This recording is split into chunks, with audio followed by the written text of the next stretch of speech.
Đó chùa, nhưng mà dụ bên nó cà phê thằng nó có sao? Mua.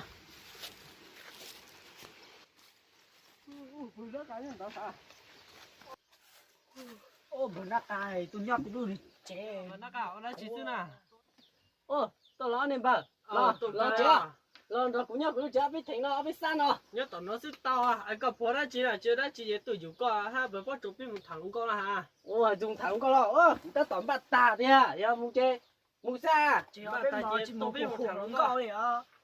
Cú lo, dùng trâu lo thế mua lo bên một thằng con. Chả có chế mà, con bố đó chỉ nó à. Tôi tí của chơi我擦手路也只擦到啦，别摸别用糖糕，哎对呢，不摸酱红糕，红糕里嘛，摸过你包一堆红糕，老些到到苹果糕，摸过这个他，vậy ta mà mộng gì đâu,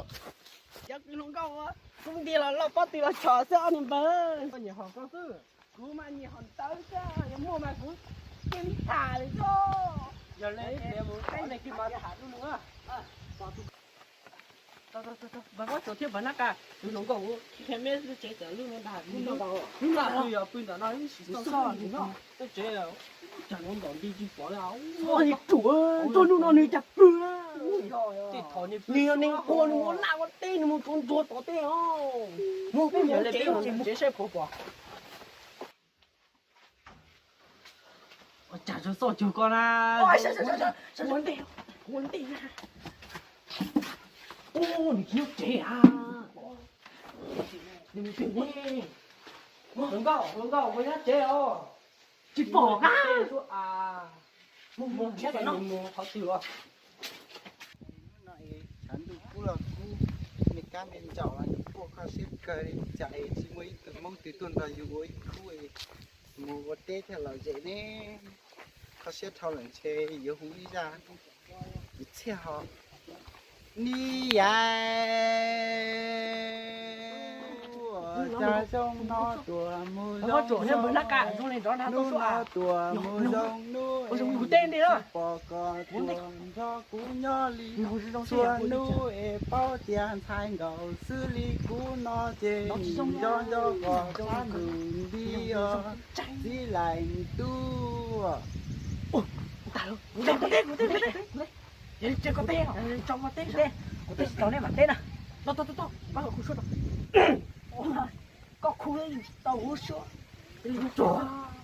nè về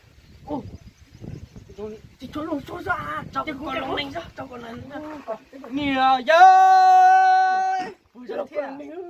trời đừng có thôi chỉ có số nhiều rồi rồi lên đừng có thôi lúc có gì hai kia thì bây giờ mong chỉ đừng tiền này mà nó coi dễ sao nó cũng đừng tiền đâu không có tay tao đó nhiều cũng chơi thì mấy cái trẻ do nhiều có chơi mà lên chế có mà lên thằng nó thì của yêu khu này chính là như thế đó nhà lên chạy ta kỳ nó bé nì tua sầu khó chế lo chi bỏ cò li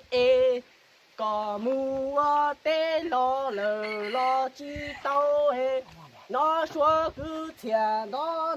ra bé tua su đã lên với trong hàng với nó có số rau cây à để xin con khu ấy cũng cho rồi cũng mặc cái sổ tao ta kia nó hòn chủ lúa giờ thì nông họ chỉ có sổ có họ chứ thế nó có sổ thế rồi cái nông mà chạy con lưới xưa rồi này đánh tàu của xe lên đó chạy có là cái nhẹ con đi la là tụi của hai cho bên nát ta thiêu mấy tụi lo xí mà có phần như thế trong nhiệt cũng nhiều nó có nhiều rồi muốn bắt bài nên mà nhóc muốn thế này nó chụp mình mưa lại trời dùng trâu lên á giờ mình người thấy là rừng đầu thầm mây lò là mùa có phần nhiều có từ nhà bên nó cao ha nhà có thế tìm bạc cái gì để nó có mà nó có thịt gì vậy nó có mà có mà nhà nên nhà có thế cái nhà như thế có bạn thân khá là cũng như thế hả hay là thằng chính cũng như thế hả tao cũng muốn lúc cả có cái giờ chia ra mà xích thải ạ cho nên cứ bắt cấp tốt cao giờ chọn em muốn qua làng vòng nào được có đấy nhá các cái tiền có chia nó lại trong tao nó lại trong sao nó có cắt tụi bị chăn vai ạ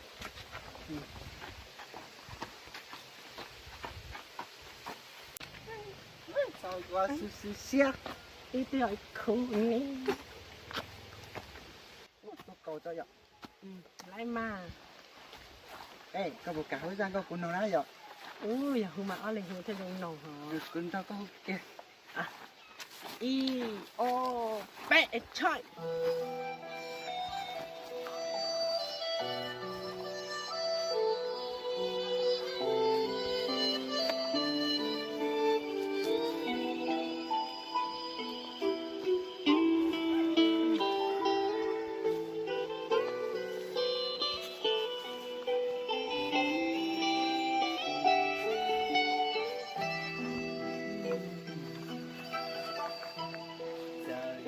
trái nhung thầu tí này nghi sĩ thầu cú tranh nhua gió có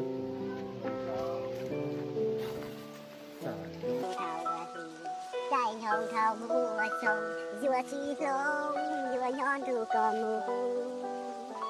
cho lũ trâu đầy à vừa chia vừa này chia tua vừa đó nhớ tên đâu có ý xa ước có cái xin lũ có dâu nhớ xin lỗi có tay hùng hú lên na ê đi không luôn cú mà hơn gì à cái gì cũng mua gì khó vậy hú ya hú cho nhìn loa chứ là nhỉ sao anh cho lớn bao à